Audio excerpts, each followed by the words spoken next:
এসেছিলাম পাহাড়পুর বৌদ্ধবিহার বেড়াতে। তো বৌদ্ধবিহারে এসে বৌদ্ধবিহারের ঠিক এই যে দেখেন দেওয়ালের নিচের দিকের অংশে এরা কারা ভাই? সেজন্যই তো বলি এই বিল্ডিংটা এখনো কিভাবে টিকে রয়েছে দেখেছেন? এরা কি সুন্দর বিল্ডিংটাকে যত্ন করে রেখেছে। কিন্তু আমার কথা হলো এরা খায় কি?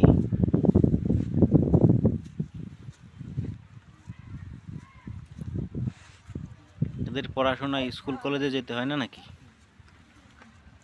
আর এই শীতের দিনে এদের কি শীত লাগে না? সবগুলাই নেংটু। কে আরে তোদের কি কাপড় নাই?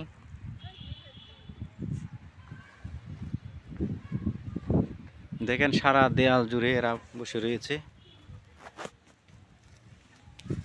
ওয়াও।